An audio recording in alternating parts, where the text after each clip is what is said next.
Hello friends.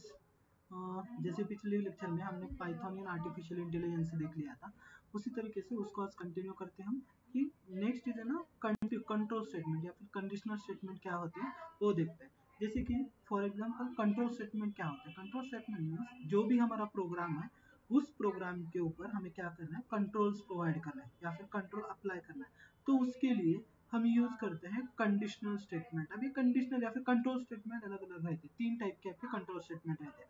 पहली control रहती है आपकी conditional control statement, second control statement रहती है आपकी लूपिंग कंट्रोल स्टेटमेंट, और लास्ट रहती है आपकी is N unconditional control statement. ये तीन टाइप के आपके कंट्रोल स्टेटमेंट है। उसमें से हम पहली वाली अभी देख लेंगे is an conditional conditional control statement. Conditional control statement means जैसे कि बेस्ड ऑन द ट्रू और फॉल्स, जो कि आपका आउटपुट ट्रू और फॉल्स इस फॉर्मेट में आपको आउटपुट प्रोवाइड करा है, तो उसको बोला जाता है कंडीशनल कंट्रोल स्टेटमेंट। अभी कंडीशनल कंट्रोल स्टेटमेंट जो है वो तीन चार टाइप में यूज किए जाते हैं। जैसे कि simple if control conditional statement है, इफ एल्स कंडीशनल स्टेटमेंट है, नेस्टेड इफ एल्स है, और else if ladder control statement है। ये जो है इज ना कंडीशनल स्टेटमेंट म्हणून हम कंडीशनल स्टेटमेंट बोल के हम यूज करते हैं। उसमें से पहली देखते हैं उसका सिंटैक्स क्या होता है और उसको यूज किया जाता है। जैसे कि पहली है फर्स्ट इज ना सिंपल इफ स्टेटमेंट। उसके लिए मैं एक नंबर इंटर करके लेता हूँ, a is equal to integer in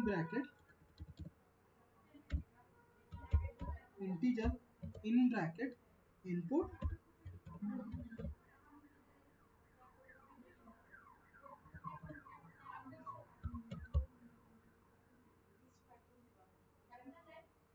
okay, input. उसके बाद आपको करना है एंटर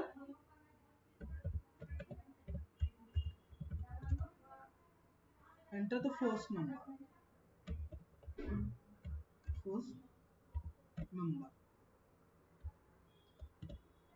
मुझे क्या करना है, दो नंबर में से ग्रेटर नंबर निकालना है using the control statement, conditional control statement. Conditional statement में से पहली है आपकी कंट्रोल स्टेटमेंट। उसमें से पहली निकालना है हमें इफ के जरिए हमें आउटपुट निकालना है। तो मैंने यूज किया एंटर द फर्स्ट नंबर। उसके बाद और एक लेता हूँ मैं, b is equal to integer, उसके बाद input in bracket enter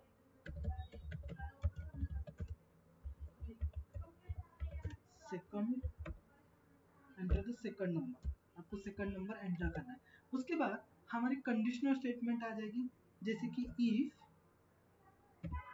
a is greater then b, a is greater then b अगर है तो उसका ब्लॉक, अभी ब्लॉक किस तरीके से लिया जाता है, कोलन। कोलन का बोला जाता है indentation.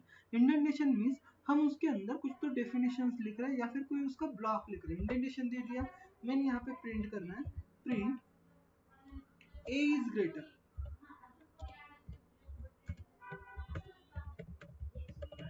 a is greater, greater कर दिया। और इसको मुझे सेव करना है क्योंकि मैं सिर्फ सिंपल इफ एक ही कंडीशनल स्टेटमेंट में यहाँ पे चेक कर रहा हूँ। तो मुझे क्या करना है, सिर्फ एक ही स्टेटमेंट देना है, if A is greater than B. अगर मेरा ए बी से ग्रेटर है तो उसके ऊपर मुझे क्या करना है, प्रोवाइड करना है ए इज ग्रेटर देन बी। ए मेरा क्या है, गे से बी से ग्रेटर है, अगर है तो ही मुझे वो क्या करेगा, मुझे प्रोग्राम प्रोवाइड करके देगा, सॉरी आउटपुट प्रोवाइड करके देगा, अदरवाइज वो आउटपुट नहीं देगा। सिंपली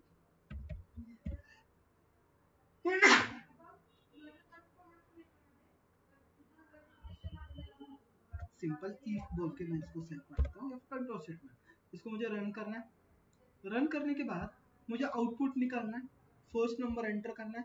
मैंने फर्स्ट एंटर कर दिया 12, बाद में एंटर करता हूँ 22। अभी मेरा आउटपुट आ गया नहीं है क्योंकि second number is an greater. मेरी कंडीशन क्या थी, मेरी कंडीशन थी if A is greater, A greater है क्या, नहीं है, मैंने बी की वैल्यू ज्यादा डाल दी, तो उसने आउटपुट बताया क्या, नहीं आउटपुट बताया। तो फिर से मुझे इसको रन करना पड़ेगा। रन करने के बाद मैं यहाँ पे चेक करता हूँ, फिर से एक बार वैल्यू डालते हैं 22 10, तो यहाँ पे मेरा आउटपुट आ गया a इज ग्रेटर। इज ना simple if control statement, if conditional. Second statement आपकी आती है इफ और else. If the given number is greater then b, आपका गिवन नंबर जो है greater than the second number, second number से वो ग्रेटर है, तो ही आपको यहाँ पे आउटपुट आता है। लेकिन जब मैं एल्स यूज करता हूँ तो क्या होता है, if the given number is less than the second number, आपका जो नंबर है वो लेस है, तो मुझे कुछ तो आउटपुट वहाँ पे आना चाहिए वहाँ पे, तो उसके लिए यूज करते हैं print in bracket b is greater then A, b is greater, b is greater. Okay, इसको मैंने सेव कर दिया और इसको मैंने रन कर दिया। सेव करने के बाद मैं इसको रन कर देता हूँ। रन करने के बाद आपको यहाँ पे आ जाएगा जैसे 22 36 बी इज एन ग्रेटर। अगर सेकंड नंबर फर्स्ट नंबर मेरा ग्रेटर है तो इफ की कंडीशन क्या कर देगा, एग्जीक्यूट करेगा। सेकंड कंडीशन जो है एग्जीक्यूट नहीं की जाएगी। ए इज ग्रेटर, क्योंकि ए की वैल्यू क्या है, बी से ग्रेटर है, तो आपको यहाँ पे A is greater than B ही बताएगा। तो is an simple if and if else, दो कंडीशन हो गए। तीसरी कंडीशन है आपकी is an nested if else. Nested if else means check the more than one condition, एक और एक से ज्यादा अगर कंडीशंस मुझे चेक करनी है तो उसके लिए यूज किया जाता है आपका नेस्टेड इफ एल्स के कंडीशंस हम यूज करते हैं। अभी नेस्टेड इफ एल्स में क्या होता है, जैसे कि check the more than one condition, उसके लिए मैं यहाँ पे चेंज कर लेता हूँ। प्रोग्राम लिखते हैं, उसका प्रोग्राम के अंदर लिखता हूँ मैं ये बोल के ए के साथ मुझे क्या करना है, मार्क एंटर करना है। Enter the marks, marks enter करने हैं। अभी मुझे क्या चाहिए, जो मैं मार्क्स एंटर कर रहा हूँ वो मार्क को मुझे चेक करना है, क्लास ए में है, बी में है, सी में। तो मैं सिंपल इफ एंटर करता हूँ। If A is greater than और इक्वल टू 75 है तो क्या होना चाहिए, प्रिंट इन ब्रैकेट क्लास ए या फिर ग्रेड ए। अगर वो मार्क्स जो मैंने एंटर किए हैं वो मार्क्स अगर मेरे 75 और 75 से ग्रेटर है तो ही वो क्या होनी चाहिए, क्लास ए, ग्रेड ए में आनी चाहिए। उसके बाद नेक्स्ट आता है, नेक्स्ट क्लास आपका इफ और एल्स, या फिर आपको इस यूज कर सकते हैं इलिफ। इलिफ मींस एल्स इफ। कंडीशन क्या डालनी है, ए इज ग्रेटर देन और इक्वल टू 65 मींस 65 से लेकर 74 तक अगर मेरे मार्क्स है तो क्या आना चाहिए, print grade B, grade B.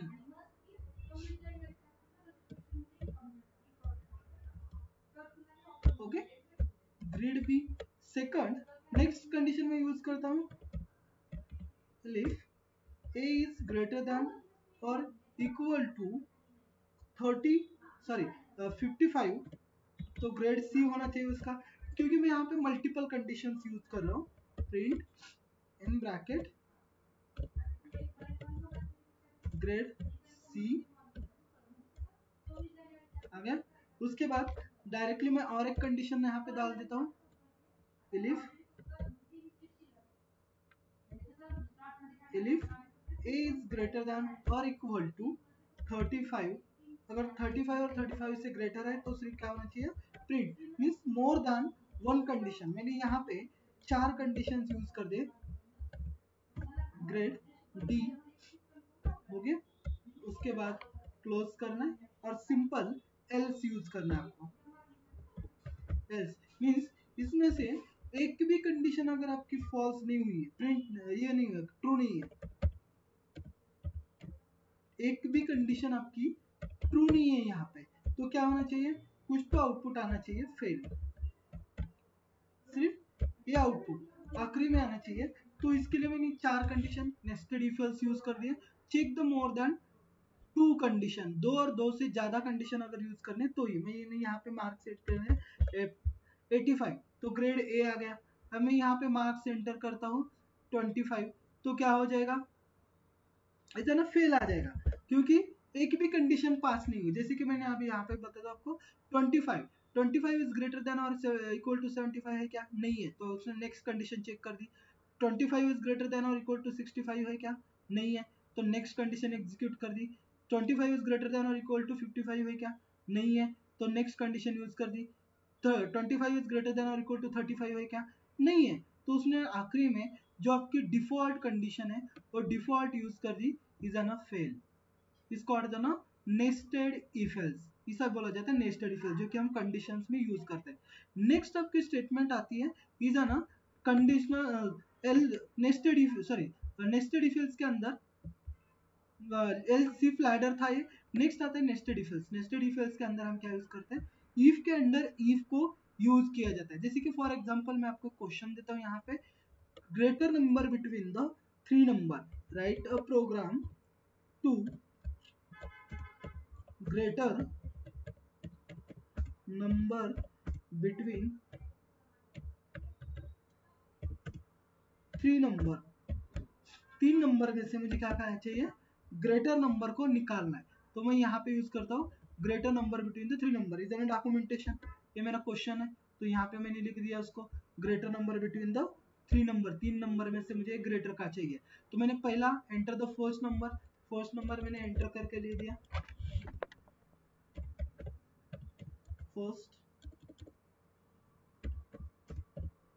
First number. Then मैं ऐसे तीन नंबर इसको क्या करता हूँ, एग्जीक्यूट करके लेता हूँ। तीन नंबर मुझे एंटर करने हैं,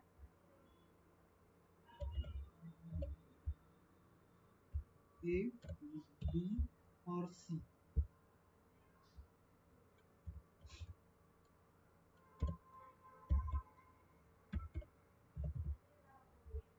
third number, second,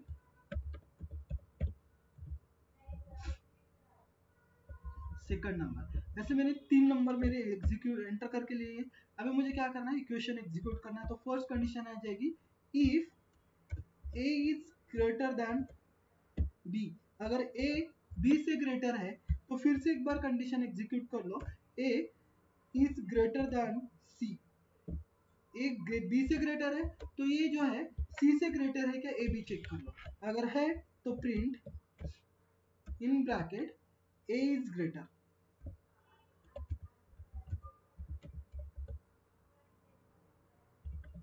A is greater. अगर नहीं है तो एल्स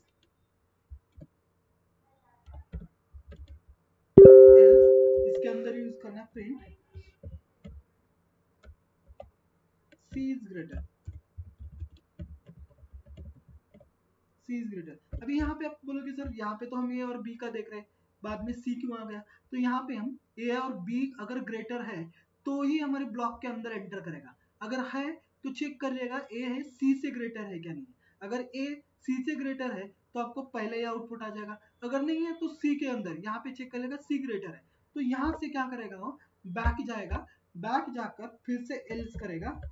अगर ए बी से छोटा है तो एल्स में आ जाएगा। एल्स में आपको चेक करना है, एल्स के अंदर आपको चेक करना है if B is greater than C. अगर बी ग्रेट सी से ग्रेटर है तो यहाँ पे आपको चेक करना कर प्रिंट बी प्रिंट करना पड़ेगा, क्योंकि ऊपर हमने चेक कर लिया था ए से ग्रेटर है।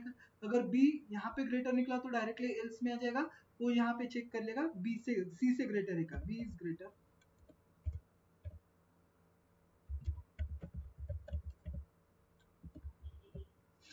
अगर नहीं है तो फिर से यहाँ पे इसका एल्स ब्लॉक आ जाएगा, else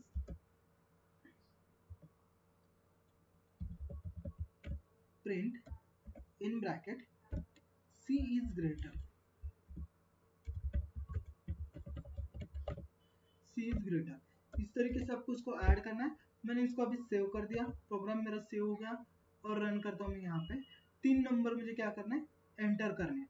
enter the first number 14 10 11, A is greater. तीनों में से मेरा क्या कौन सा नंबर ग्रेटर है, ए इज ग्रेटर। तो इसको बोला जाता है नेस्टेड इफ एल्स, इसको अर्थ है ना नेस्टेड इफ एल्स। इन तीनों चारों कंडीशन को मिला के जो कंडीशन होती है इसको बोला जाता है कंडीशनल स्टेटमेंट या फिर कंट्रोल स्टेटमेंट में से कंडीशनल स्टेटमेंट है। जो मेरी कंडीशनल है, कंडीशन मैंने यहाँ पे दी है, उसी कंडीशन के ऊपर एग्जीक्यूट करना है।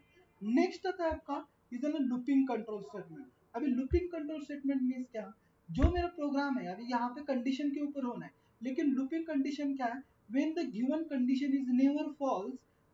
जब जो मेरी कंडीशन है जब तक वो फॉल्स नहीं होगी तब तक उसको क्या करना है, एग्जीक्यूट करते रहना है। तो इसको बोला जाता है, इसको देना लूपिंग कंट्रोल स्टेटमेंट। अब ये लूपिंग कंट्रोल स्टेटमेंट कौन से टाइप के रहते हैं, जैसे कि सी प्रोग्रामिंग होगी, सी प्लस प्लस होगी या फिर जावा होगी, उसके अंदर हम क्या करते हैं, तीन टाइप के control looping control statement use करते हैं। उसमें से पहला आता है आपका व्हाइल, डू व्हाइल और फॉर। इस तरीके से यहाँ पे भी पाइथन में हम व्हाइल, उसके बाद फॉर और फॉर विल द एल्स, ये स्टेटमेंट हम इसके अंदर यूज करके लेते हैं, जो कि हम कंडीशनल लूपिंग स्टेटमेंट बोल के या फिर लूपिंग स्टेटमेंट बोल के हम इसको यूज करके लेते हैं। उसमें से पहली लूपिंग आपकी स्टेटमेंट है इज ना व्हाइल लूप, सेकंड है आपका फॉर लूप और थर्ड है आपका nested loop. Nested loop means loop के अंदर ही लूप आपका क्या हो जाएगा, एग्जीक्यूट हो जाएगा, उसको बोला जाता है नेस्टेड लूप। तो चलो देखते हैं फर्स्ट इज ना व्हाइल लूप किस तरीके से वर्क करेगा या फिर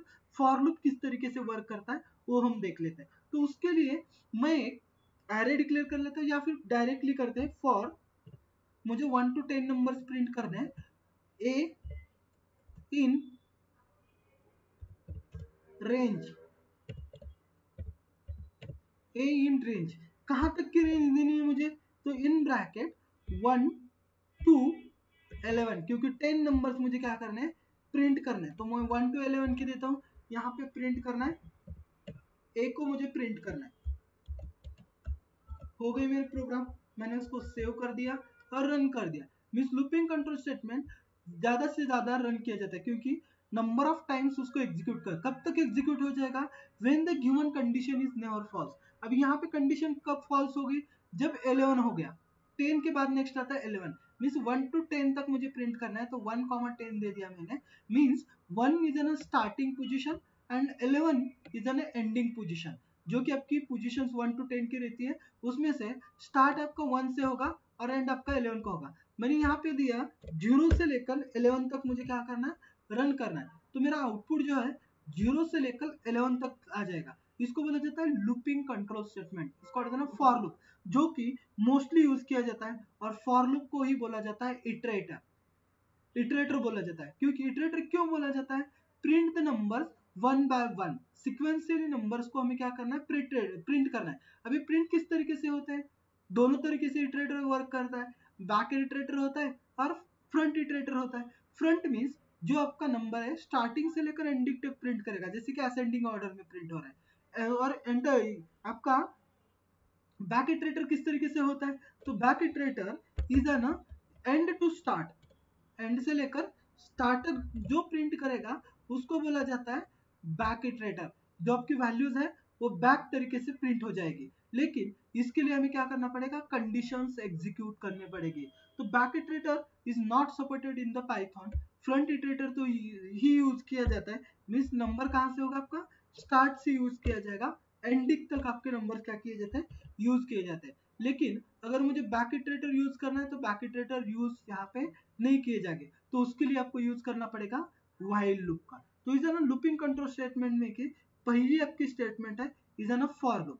नेक्स्ट आपकी स्टेटमेंट आती है इज ना व्हाइल लूप। व्हाइल लूप में क्या करना है, कंडीशन स्टेटमेंट देनी है और आपको एक्सप्लेन करना है, जो कि आपकी कंडीशन है कहां तक आपको प्रिंट करना है वो देना पड़ेगा। जैसे कि फॉर एग्जांपल व्हाइल, उसको मैंने डिक्लेयर कर दिया, कहां तक प्रिंट करना है वो भी दे दिया, उसके साथ साथ मुझे क्या करना है, उसको अपडेट भी करना है, उस कंडीशन को क्या करना पड़ेगा, अपडेट।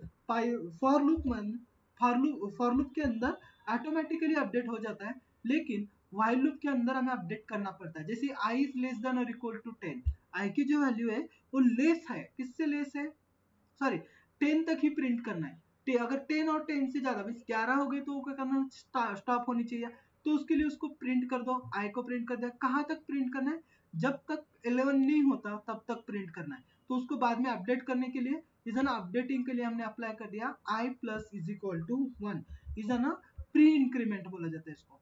प्री इंक्रीमेंट मैंने यहाँ पे कर दिया और रन कर दिया। Just a minute, while condition आपको यहाँ पे देनी है, व्हाइल i लेस देन और इक्वल टू 10, उसके बाद आपको प्रिंट करना है जो भी आपकी स्टेटमेंट है, उस स्टेटमेंट को आपको प्रिंट करना है। तो उसके लिए हम यूज करते हैं व्हाइल स्टेटमेंट का। तो मैं पहले यहाँ पे डिक्लेयर करता हूँ i is equal to 0, i को मैंने 0 डिक्लेयर कर दिया। उसके बाद नेक्स्ट प्रिंट करना है while while I is less than or equal to 10 colon statement print in bracket I को प्रिंट करना है, लेकिन कहाँ तक प्रिंट करना है आपको? I को एंड तक प्रिंट करना है। End is equal to single quote start, single quote close कर दिया, ब्रैकेट क्लोज हो गया। अपडेट करना है I plus 1, I plus is equal to 1 means increment मुझे करना है। कैसे इंक्रीमेंट करना है? 1 से इंक्रीमेंट करते जाना है। 1 से इंक्रीमेंट हम क्या कर सकते हैं? एक ही वैल्यू से हम उसको इंक्रीमेंट करते हैं। इंक्रीमेंट हम एक ही वैल्यू से किया जाता है 1 से, तो उसको बोला जाता है इंक्रीमेंटल। I प्लस प्लस करते हैं, I लेस देन कर सकते हैं, या फिर I को हम क्या कर सकते हैं? I plus is equal to 1। हम इसको इंक्रीमेंट आपके हिसाब से 1 से कर सकते हैं, 2 से कर सकते हैं, 3 से कर सकते हैं, 4 से कर सकते हैं। जितनी भी वैल्यू चाहिए उससे हम उसको क्या कर सकते हैं? इंक्रीमेंट करते जा सकते हैं। जो भी इंक्रीमेंट करना है वो इंक्रीमेंट हम इसके अंदर अप्लाई करके दे सकते हैं। ओके, तो इसको और देना व्हाइल लूप। ये व्हाइल लूप का आपका आउटपुट ये होगा आपका व्हाइल लूप का आपका प्रोग्राम है, उसके साथ ये व्हाइल लूप का आपका आउटपुट आ जाएगा। इस तरीके से 1 to 10 तक, जहां पे मेरा 11 हो जाएगा वहां पे उसने क्या कर दिया? स्टॉप कर दिया। मींस प्रोग्राम एग्जीक्यूट कब तक हो रहा है? जब तक वो 10 नहीं होता। मींस आई की वैल्यू क्या है? 1 इज लेस देन और इक्वल टू 10 प्रिंट हो गई। बाद में सेकंड 2 हो गई उसको, क्योंकि यहाँ पे ऐड हो रहा है 1 प्लस 1 2, 2 इज लेस देन और इक्वल टू 10। ऐसे अपडेट होते जाता है, इसको बोला जाता है व्हाइल लूप। इसको और देना व्हाइल लूप। उसके बाद नेक्स्ट आता है लूपिंग कंट्रोल स्टेटमेंट के अंदर दूसरा आता है आपका नेस्टेड लूप। नेस्टेड लूप के अंदर अगर लूप हम एग्जीक्यूट कर रहे हैं तो उसको बोला जाता है nested loop. Loop under loop, loop inside loop अगर हम यूज कर रहे हैं तो उसको बोला जाता है नेस्टेड लूप्स। इधर ना 3 type of the loop. Nested loop के अंदर जैसे कि मैंने यहाँ पे व्हाइल यूज कर दिया, व्हाइल के अंदर फिर से एक बार अगर मैं व्हाइल यूज कर रहा हूँ तो उसको बोला जाता है आपका नेस्टेड लूप। इसको और देना नेस्टेड व्हाइल लूप को बोला जाता है। जैसे कि व्हाइल एग्जीक्यूट ट्रू करना है मुझे, पहली कंडीशन ट्रू है तो सेकंड भी कंडीशन चेक किया जाती है कि आपकी वो भी कंडीशन ट्रू है क्या नहीं। जैसे कि मैंने यहाँ पे डाल दिया व्हाइल एक्सप्रेशन स्टेटमेंट, आप जो भी आपकी स्टेटमेंट डाल दी उसके बाद उस स्टेटमेंट के अंदर मुझे जो भी चेक करना है कर सकते हैं। जैसे कि मैंने फीचर्स नाम का एक ये ले लिया, कंस्ट्रक्टर ले लिया, उसके अंदर इंपोर्ट कर दिया, तो प्रिंट फंक्शन कर दिया for I in range 1 to 5 चाहिए। उसी तरीके से for J in range I की जो रेंज है वही इसकी रेंज होनी चाहिए। इसको मैंने सेव कर दिया। सेव करने के बाद इसको हम प्रिंट कर दें, क्योंकि मैंने स्ट्रक्चर ले लिया। स्ट्रक्चर के हिसाब से मुझे इसको क्या करना है? प्रिंट करना है। यहाँ पे मैंने आई को प्रिंट कर दिया, इसको मुझे क्या करना है? जे को प्रिंट करते जाना है। आई प्रिंट हो गया यहाँ पे इसकी, और नेक्स्ट चीज है ना जे प्रिंट करना है। तो सेव कर दिया मैंने इसको और रन करना है। ओके, इज ना प्रिंटिंग में पैटर्न प्रिंटिंग अगर करनी है तो इस तरीके से करते हैं। फर्स्ट आई की वैल्यू 1 है, जो की वैल्यू 0 हो जाएगी। आई की वैल्यू 2 है तो जे की वैल्यू 1 हो जाएगी। 2 2 3 3 4 4 मींस जहां तक मेरी रेंज है वहां तक मुझे प्रिंट करना है। 1 2 5 1 2 3 4 5 इस तरीके से प्रिंट किया जाता है। I is an rows and J is an column. J को बोला जाता है कॉलम। कॉलम और रो के अंदर हम इसको पैटर्न प्रिंटिंग किए जाते हैं यूजिंग द नेस्टेड लूप्स। तो ये पाइथन प्रोग्रामिंग में हमें जो यूजफुल है वो है कंट्रोल स्टेटमेंट। कंट्रोल स्टेटमेंट के अंदर पहली आती है आपकी कंडीशनल स्टेटमेंट और दूसरी आती है आपकी लूपिंग कंट्रोल स्टेटमेंट। थर्ड आती है आपकी next unconditional control statement. Unconditional control statement के अंदर हम 3 कंडीशंस देखते हैं। पहली आती है आपकी पास, पास करना है कुछ, तो कोई वैल्यू पास करना है, या फिर आपको ब्रेक करना है तो ब्रेक कंडीशन भी हम यूज कर सकते हैं। नेक्स्ट आती है कंटिन्यू स्टेटमेंट। कंटिन्यू यूज करो या ना यूज करो उसी तरीके से क्या किए जाते हैं? यूज किए जाते हैं। ओके, जैसे कि फॉर एग्जांपल हम एक क्या करते हैं, एक लिस्ट लेते हैं, उस लिस्ट के अंदर नंबर्स लेते हैं 1 to 4 नंबर। अभी उस नंबर में से मुझे क्या चाहिए? जब तक मेरी वैल्यू एग्जीक्यूट हो रही है, जहाँ पे मुझे ब्रेक करना है वो ब्रेक कर सकते हैं। जैसे कि माई लिस्ट नाम की लिस्ट ले ली, 1 2 3 4 नंबर लिए, काउंट क्या करना है? 1 करना है। For items in my range, आपके इसमें आइटम नाम की लिस्ट है, किसके अंदर? माई आइटम नाम की लिस्ट है, उसके अंदर के जो भी आइटम्स है यहाँ पे आना चाहिए। If I is equal to जैसे ही 4 हो जाएगा आइटम इज मैच्ड और उसको स्टॉप करना है, तो उसके लिए अपग्रेड भी कर दिया और ब्रेक कर दिया। और फाउंड द लोकेशन, उसका लोकेशन कहाँ पे फाउंड हो रहा है वो भी मुझे क्या करना चाहिए, उसने बतानी चाहिए। तो मैंने उसको एग्जीक्यूट कर दिया, जहाँ पे मेरी आई मैच हो रही है,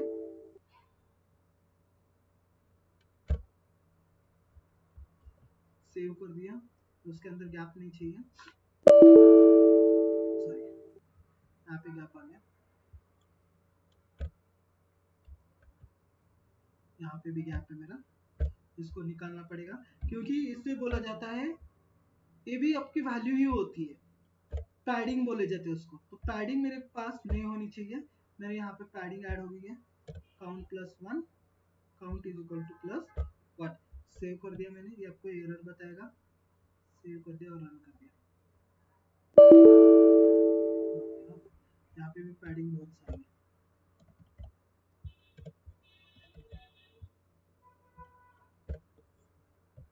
सेव,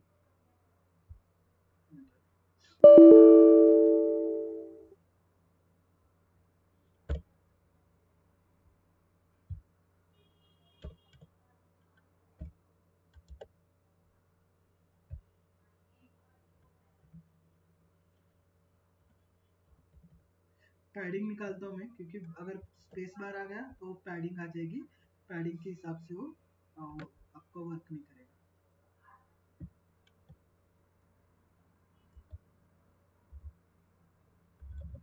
सेव कर दिया, इसको रन कर देते हैं, यहाँ पे पैडिंग में रन कर दिया मैंने यहाँ पे,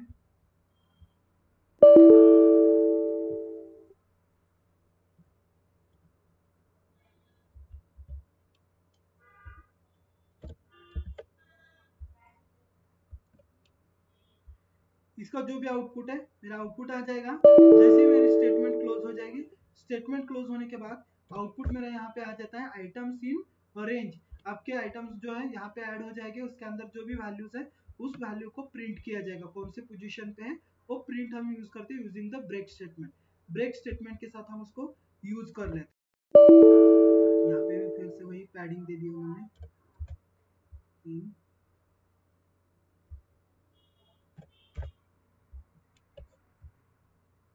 नेक्स्ट रन,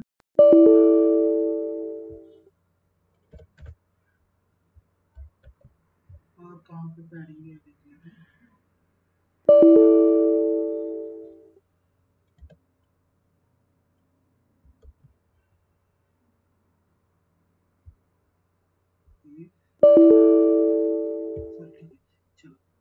चलो ना प्रोग्राम, आपका ये प्रोग्राम है, मैं फिर से एक बार यहाँ पे लिखता हूँ, पैडिंग बहुत बता रहा हूँ, फॉर आइटम इस आई लिखता हूँ उसके लिए, इन माई लिस्ट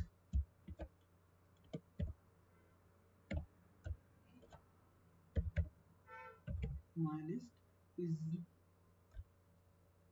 कोलन दे दिया, उसके बाद यहाँ पे मुझे क्या करना है, उसको काउंट करके लेना है या फिर प्रिंट करना है, मुझे जो भी लिस्ट आ गई है इसके अंदर वो प्रिंट करना है, लेकिन कहाँ तक प्रिंट करना है, इफ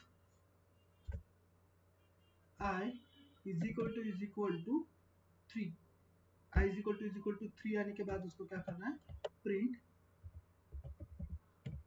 इन ब्रैकेट में आई को ही प्रिंट कर लेता हूँ, आई प्रिंट हो गया, और इसको स्टॉप कर लेते हैं, इधर ना ब्रेक, सॉरी ब्रेक नहीं किया, ब्रेक करना पड़ेगा, और यहाँ पे एंटर करना है आपको, ब्रेक, ब्रेक कब, जब मेरा i इज इक्वल टू 4 हो जाएगा, तो इसको मुझे क्या करना है, यहाँ पे ब्रेक कर, तो कंडीशन क्या हो जाएगी, ब्रेक की जाएगी, आपकी जो भी कंडीशन है वो कंडीशन को ब्रेक किया जाएगा, मींस i की वैल्यू जब 3, क्योंकि 1 2 3 0 है, 1 है, 2 है और 3 है, 3 के बाद उसको क्या किया जाएगा, ऑटोमेटिकली ब्रेक किया जाएगा, तो इसको बोला जाता है अनकंडीशनल कंट्रोल स्टेटमेंट की ब्रेक कंडीशन। जैसे ही मेरा 3 मिल गया, 3 मिलने के बाद वो क्या हो गया, ऑटोमेटिकली मेरी वैल्यू क्या हो गई, ब्रेक हो गई, और मुझे पूरी प्रिंट करनी है, तो यहाँ पे मुझे प्रिंट भी पूरी कर सकते हो, यहाँ पे print in bracket my list, आप लिस्ट भी प्रिंट करके ले सकते हो, पहले तो 3 के बाद क्लोज हो गई, 3 आने के, जैसे ही 3 आ गया, 3 आने के बाद उसने क्या कर दिया, उसको क्लोज कर दिया, क्लोज करने के बाद जैसे ही 3 आ गया स्टॉप कर दिया, लेकिन माई लिस्ट भी मुझे प्रिंट करनी है, तो आपकी लिस्ट भी प्रिंट कर सकते हैं। जैसे कि यहाँ पे मेरी लिस्ट प्रिंट हो गई, उसके अंदर जैसे ही 3 आ गया तो उसने क्या कर दिया, उसको स्टॉप कर दिया, जहाँ पे 3 है वहां पे स्टॉप कर दिया ना, ब्रेक बोला जाता है इसको। नेक्स्ट कंट्रोल स्टेटमेंट आती है आपकी उसके अंदर की, इज ना कंटिन्यू। कंटिन्यू मीन्स अगर वो वैल्यू चेंज भी हो रही है तो उसको क्या करना है, मुझे कंटिन्यू करते जाना है, इसको आता है ना कंटिन्यू। कंटिन्यू उसको बोला जाता है। जैसे ही मैंने कंटिन्यू लगा दिया, कंटिन्यू के बाद क्या होता है, वो एक्सप्रेशन स्टॉप नहीं होगा, कंटिन्यूअसली वर्क करना चालू कर दिया जाएगा। If iterator is equal to 15 continue and print iterator, जैसे आपने उसको प्रिंट कर दिया ऑटोमेटिकली वो क्या करता है, प्रिंट किया जाता है। उसी तरीके से और एक कंडीशन आती है, इसको कर देना पास। पास स्टेटमेंट में हम क्या करते हैं, तो पास स्टेटमेंट में जैसे ही पास आ गया वो ऑटोमेटिकली शिफ्ट किया जाता है। मींस इसको कर देना पास इज एन नल वैल्यू। पास को हम बोल सकते हैं नल वैल्यू है आपकी। नल वैल्यू मीन्स उसके अंदर कोई भी वैल्यू प्रोवाइड नहीं की है, तो उसको बोला जाता है pass. Okay, pass is an null value. Next is an object oriented concept. Object oriented concept क्या होती है, पाइथन में हम ऑब्जेक्ट ओरिएंटेड कंसेप्ट यूज करते हैं, means oops concept. Object oriented is an fundamental concept in the Python, improving the developers to the build the modeller. आपके जो भी मॉडल्स है उसको बिल्ड करना है, मेंटेन करना है, स्केलेबल एप्लीकेशंस बनाने या फिर अंडरस्टैंडिंग करना है, तो उसके लिए हम यूज करते हैं उप्स कंसेप्ट। इज एन प्रिंसिपल किसके ऊपर वर्क करता है, ऑब्जेक्ट ओरिएंटेड प्रोग्रामिंग। तो ऑब्जेक्ट ओरिएंटेड प्रोग्रामिंग जो है आपकी वर्क करती है classes, objects, inheritance, encapsulation, polymorphism and abstraction, ये मेन 5 कंडीशंस है। लेकिन पाइथन में यूज कौन से किए जाता है, पाइथन में यूज किया जाता है inheritance and polymorphism, classes and object, ये यूज किए जाते हैं। इनकैप्सुलेशन एंड एब्स्ट्रैक्शन भी हम यूज करते हैं, लेकिन mostly inheritance and polymorphism and classes and object use किए जाते हैं। ओके, तो what is object oriented programming language? So object-oriented programming language is a programming paradigms that use the classes, that use the objects and classes in the programming. It aims to implementing the real-world entities like inheritance, polymorphism, encapsulation, etc. In the programming, the main concept of the object-oriented programming or OOPS concept is Python to bind the data and the functions that work together as a single unit. Main purpose क्या है, आपका जो भी data है उस data को एक साथ बाइंड करके रखना है, मींस कंबाइन करके रखना है। तो कंबाइन करके रखने के लिए यूज किए जाते हैं object oriented programming language. Object oriented में इनहेरिटेंस है, पॉलीमॉर्फिज्म, ये हम डेटा को बाइंड करने के लिए एक यूनिट क्रिएट करना है तो उसके लिए हम यूज करते हैं। उसके अंदर क्लासेस है, ऑब्जेक्ट है, पॉलीमॉर्फिज्म है, इनकैप्सुलेशन है, इनहेरिटेंस है, डेटा एब्स्ट्रैक्शन है, ये अलग अलग कंडीशंस है। लेकिन यहाँ पे मोस्ट फर्स्ट जो है आपका आता है class and object. Class means क्या है, class is an user defined data type, build blueprint, या फिर is an user defined blueprint, या फिर प्रोटोटाइप। प्रोटोटाइप मींस उसको हम डेटा टाइप भी बोल सकते हैं। That can class that can store the own members and member function, आपके ओन खुद के मेंबर्स एंड मेंबर फंक्शन को बिल्ड करके रखता है, तो उसको बोला जाता है क्लास।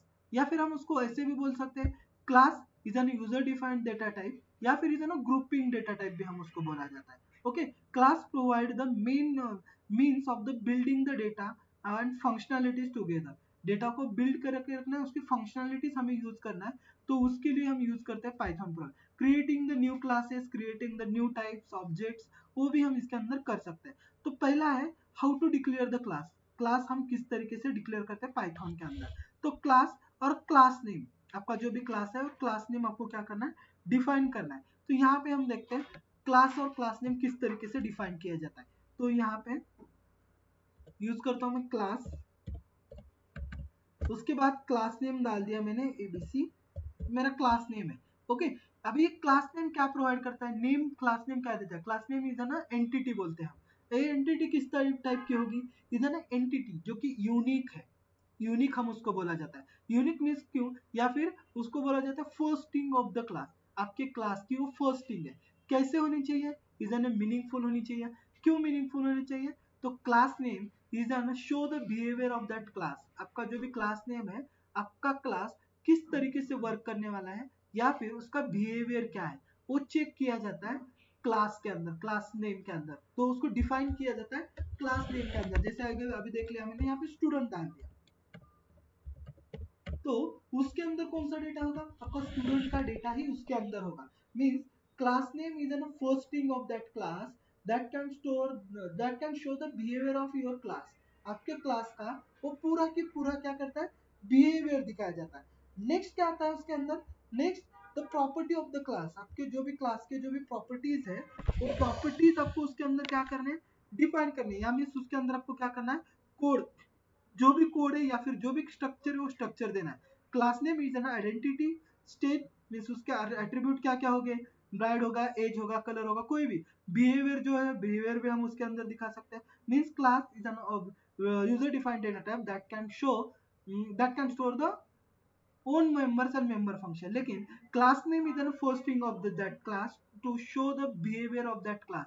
वो क्लास का क्या करता है, बिहेवियर। जैसे कि मैंने दे दिया क्लास डॉग, उसके अंदर डॉग 1 है, डॉग 2 है, उसका स्टेटमेंट क्या है, ब्राइड है, एज है, कलर है। दूसरा डॉग 2 कलर, उसके अंदर बिहेवियर बता दिया है मैंने उसका। डॉग 3 डॉग 4 के भी बिहेवियर क्या है वो भी हम उसके अंदर चेक करके ले सकते हैं। जैसे कि एग्जाम्पल में बताया, डॉग नाम का मेरा क्लास है, attribute 1 is an manual and dogs 2, उसके डिफाइन करना है फंक्शन, और फंक्शन डिफाइन करके हम उसके अंदर वर्क कर रहे हैं। तो उसके लिए हम यूज करते हैं क्लासेस का। ओके, क्लास, क्लास नेम, उसके बाद कोलन देना है, और उसके अंदर हम क्लास डिफाइन वेरिएबल हम किसके क्या कर सकते हैं, डिफाइन कर सकते हैं। जैसे कि मैं यहाँ पे उसके डिफाइन करता हूँ फंक्शंस कौन से। फर्स्ट लिखता हूँ मैं फीस, उसकी जो भी फीस है वो फीस हम यहाँ पे देते हैं। Fees is equal to 1458 is ना फीस, ये हो गया आपका वेरिएबल। उसके साथ उसके अंदर हम क्या करते हैं, क्लास या store the own members and member function. Member तो मैंने डिफाइन कर दिया, अभी उसके अंदर मुझे क्या चाहिए, उसका नेम चाहिए। मींस नेम करने यूज करने के लिए हम उसकी यूज करते हैं फंक्शंस।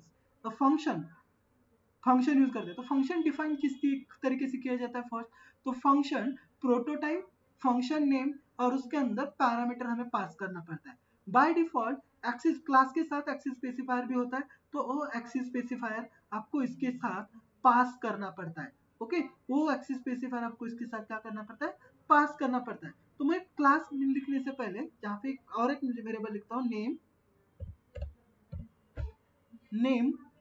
इज इक्वल टू, जो भी नेम होगा वो नेम हम यहाँ पे प्रोवाइड करते हैं। जैसे मैं लिखता हूँ अमित, मेरा नेम है। अभी मुझे क्या करना है, उसको एक्सेस करना है, तो मैं यहाँ पे लिखता हूँ फंक्शन डिफाइन, डीएफ डिफाइन करना है, फंक्शन नेम देना है, जो भी आपको फंक्शन चाहिए। मैंने st1 नाम का दे दिया है, फंक्शन डिक्लेयर कर दिया। उसके अंदर मुझे एक्सेस स्पेसिफायर, क्योंकि क्लास और ऑब्जेक्ट यूज कर रहे हो तो क्लास की प्रॉपर्टीज क्या है, तो उसको प्रोवाइड करना पड़ता है डेटा को एक्सेस किस तरीके से करने वाले, तो उसको एक्सेस स्पेसिफायर समझाता है। एक्सेस स्पेसिफायर्स कौन से होते हैं, प्राइवेट है, पब्लिक है, प्रोटेक्टेड है, डिफॉल्ट है। ये हम जो कि C++ और जावा के अंदर हम यूज कर लेते हैं। उसी तरीके से यहाँ पे और एक स्पेसिफायर है जिसका नाम है self self is an default axis specifier. Self को बोला जाता है डिफॉल्ट एक्सिस स्पेसिफायर। सेल्फ से हम क्या कर सकते हैं, जो भी हमें वैल्यू चाहिए, जैसे कि डॉग की जो भी प्रॉपर्टीज है उसको मुझे एक्सेस करना है, जैसे कि एट्रीब्यूट 1 एट्रीब्यूट 2 को एक्सेस करना है, तो उसको हम एक्सेस यहाँ पे डायरेक्टली कर सकते हैं। तो उसके लिए हम यूज करते हैं फंक्शंस का। ओके, तो यहाँ पे मैंने यूज कर दिया print in bracket the fees is equal to fees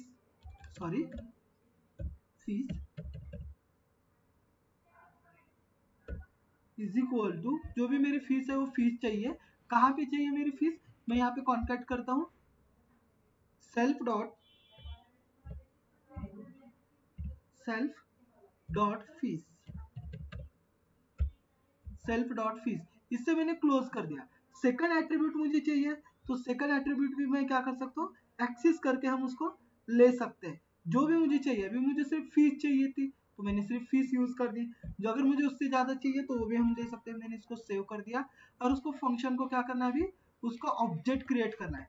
तो ऑब्जेक्ट क्रिएट करने के लिए हम ऑब्जेक्ट किस तरीके से क्रिएट किया जाता है, तो क्लास का जो ऑब्जेक्ट है लाइक अ फंक्शन टाइप, जिस तरीके से आपका फंक्शन वर्क करता है उसी तरीके से हमको क्या करना पड़ेगा, उसका ऑब्जेक्ट क्रिएट करना है।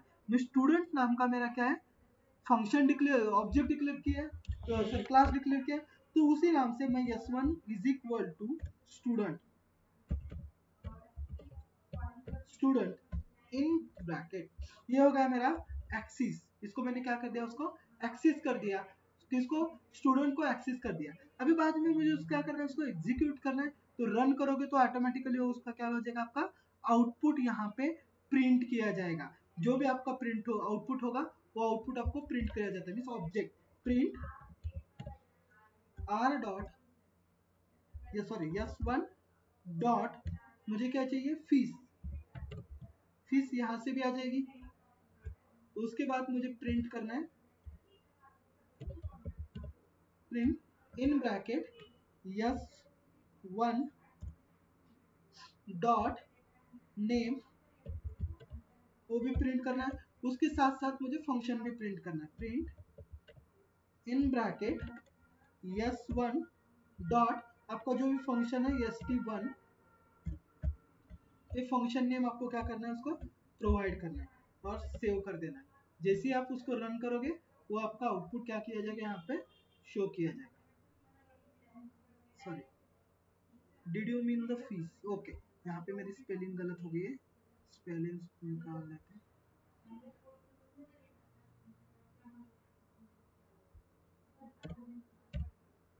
मैंने स्पेलिंग अलग डाल दी, तो फिर स्पेलिंग के लिए अलग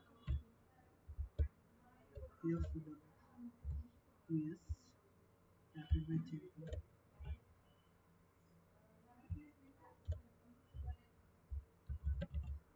दिया और रन करते हैं। वो ऑब्जेक्ट के तरीके से आपको आउटपुट आ जाएगा। जैसे कि मैंने यहाँ पे पहले फीस डायरेक्टली आउटपुट किया था, वो आ जाएगी। उसके बाद मैंने अमित नेम को प्रिंट किया था, वो आ जाएगा। उसके बाद फंक्शन के अंदर भी मैंने फीस को किया था, लेकिन फीस को करते समय वहाँ पे फीस इज इक्वल टू दिया था, मैंने फीस इज इक्वल टू जो भी फीस चाहिए थी वो फीस दे दी और उसको मैंने प्रिंट कर दिया। ये हो गया आपका is a function, class and object. Next आता है इनहेरिटेंस। इनहेरिटेंस मीन्स क्या, इनहेरिटेंस हम किसको बोला जाता है, inheritance is a mechanism to pass the property from the base class to the derived class। आपके बेस क्लास की जो भी प्रॉपर्टीज है उस प्रॉपर्टीज को आपको डिराइव्ड क्लास के अंदर क्या करना है, एग्जीक्यूट करके लेना है, उसे बोला जाता है इनहेरिटेंस। अभी इनहेरिटेंस कितने टाइप का रहता है आपका, there are the 4 type of the inheritance. पहला इनहेरिटेंस है आपका सिंगल इनहेरिटेंस, सिंपल इनहेरिटेंस बोला जाता है उसको। नेक्स्ट इज ना मल्टीपल इनहेरिटेंस। थर्ड इनहेरिटेंस आता है आपका hierarchical inheritance. Next multi level inheritance and last is hybrid inheritance. जैसे 5 टाइप के इनहेरिटेंस है। उसमें पाइथन में जो यूज किए जाते हैं वो है आपका सिंगल इनहेरिटेंस, मल्टीपल इनहेरिटेंस और आपका मल्टी लेवल इनहेरिटेंस। ये 3 टाइप के इनहेरिटेंस जो है हम पाइथन में यूज करते हैं। उसको एग्जाम्पल अगर देखना है तो एग्जाम्पल हमने यहाँ पे लिया है, मैं एक एग्जाम्पल आपको बताता हूँ। एग्जाम्पल क्लास ए ले लिया, क्लास डॉग लिया है, उसी क्लास के अंदर हमने और एक क्लास एग्जीक्यूट करके दे दी है, क्लास ए एनिमल, उसके अंदर हमने दे दिया प्रॉपर्टी। बाद में क्लास 2 ले लिया है डॉग नाम का, उसको उसके अंदर किसको एक्सेस किया है, एनिमल को मैंने यहाँ पे एक्सेस कर दिया है। Child class dogs inherit the base class animal, आपके बेस क्लास की जो भी प्रॉपर्टीज है उसको मैं यहाँ पे क्या कर सकता हूँ, एक्सेस करके ले सकते हैं। एक्सेस करने के बाद जैसे मैंने प्रिंट कर दिया, ऑब्जेक्ट क्रिएट कर दिया पहले डॉग का, सेकंड क्लास का dog dot break dog dot speech D dot speech, तो उसका आउटपुट आपका आ जाएगा यहाँ पे। जो भी आउटपुट यहाँ पे प्रोवाइड किया है दोनों के अंदर, एनिमल स्पीकिंग और डॉग बार्किंग, ये दोनों भी आपको यहाँ पे आ जाएगी। इसको ना सिंगल इनहेरिटेंस। सेकंड इनहेरिटेंस आता है आपका इज ना multiple inheritance. Multiple inheritance means क्या, multiple number of base classes है जो कि इनहेरिट हो रहे एक ही चाइल्ड क्लास के अंदर। Means base class, number of base classes है inherit to the one child class और वन डिराइव्ड क्लास के अंदर हो रहे, उसको बोला जाता है मल्टीपल इनहेरिटेंस। इसको ना मल्टीपल इनहेरिटेंस। जैसे कि यहाँ पे क्लास 1 है मदर, मदर की प्रॉपर्टीज क्लास 2 में फादर में आ गई। बाद में क्लास डिराइव्ड क्लास क्रिएट कर दिया सन, सन के अंदर मदर की भी प्रॉपर्टीज आ रहे हैं और फादर की भी प्रॉपर्टीज आ रहे हैं। तो दोनों भी प्रॉपर्टीज जो है वो प्रॉपर्टीज हम एक ही क्लास के अंदर एग्जीक्यूट करके ले सकते हैं, उसी क्लास को हम बोलते हैं, इसको ना मल्टीपल इनहेरिटेंस। नेक्स्ट क्लास आता है आपका इज ना multi level inheritance. Means pass the property from the one by one, like a grand parent, parent and child, तीनों की एक साथ वन बाय वन जो भी प्रॉपर्टीज है वो प्रॉपर्टीज पास होती है, उसको बोला जाता है, इसको ना मल्टीपल या फिर मल्टी लेवल इनहेरिटेंस। नेक्स्ट आपका इनहेरिटेंस आता है इज ना hierarchical inheritance. Hierarchical inheritance means only one base class pass from the multiple child classes. एक ही प्रॉपर्टी है जो कि हम क्या करें, मल्टीपल क्लासेस के अंदर पास करें. जैसे कि यहाँ पे क्लास पेरेंट नाम का क्लास दे दिया, वो चाइल्ड 1 में भी उसकी प्रॉपर्टी पास करे, चाइल्ड 2 में भी पास करा है, या फिर चाइल्ड 3 में भी पास कर सकता है. इसको और ना hierarchical inheritance. And last inheritance is an hybrid inheritance. Hybrid inheritance means combination of the any two inheritance. कोई भी दो inheritance का अगर combination हो गया तो उसको बोला जाता है hybrid inheritance. इसको और ना hybrid inheritance हम उसको बोलते हैं, जो कि हमारा combination में आता है. is an inheritance. Inheritance means simple है. Inheritance is a mechanism pass the property from the base class to the derived class. Base class से derived क्लास में हमें क्या करना है, प्रॉपर्टीज पास करना है, उसे बोला जाता है, इसको और जाना इनहेरिटेंस. नेक्स्ट आता है polymorphism. Polymorphism means is an multiple entity, one and many forms. इसको बोला जाता है polymorphism. Polymorphism means one and many form. एक ही एंटिटी है, एक से अगर ज्यादा आ रही है उसको बोला जाता है पॉलीमॉर्फिज्म. मींस सपोज एक ही फंक्शन है, एक ही फंक्शन आपके एक ही प्रोग्राम के अंदर बार बार एग्जीक्यूट हो रहा है, उसके लिए सेम स्कोप है और सेम एग्जीक्यूशन हो रहा है, तो उसको बोला जाता है वन इन मेनी फॉर्म. तो अगर एक ही एंटिटी एक ही प्रोग्राम के स्कोप के अंदर एक से ज्यादा टाइम्स अगर एग्जीक्यूट हो रही है तो उसको बोला जाता है पॉलीमॉर्फिज्म. अब ये पॉलीमॉर्फिज्म जो है, पॉलीमॉर्फिज्म आपका दो टाइप का रहता है, run time polymorphism and compile time. Means polymorphism means entity found from the compile time. अगर कंपाइल टाइम को फाउंड हो रही है तो compile time. Run time means अगर वो रन टाइम पर फाउंड हो रही है तो run time polymorphism. One in many form. तो इज ना object oriented programming in Python. Python के आपके ऑब्जेक्ट ओरिएंटेड प्रोग्रामिंग है. तो अभी तक हमने जो देख लिया पाइथन, जो कि हमें आर्टिफिशियल इंटेलिजेंस के लिए जरूरत है, उतना हमने यहाँ पे कवर कर लिया है. ओके, नेक्स्ट टॉपिक में हम मशीन लर्निंग के बारे में स्टडी कर लेंगे. Thank you.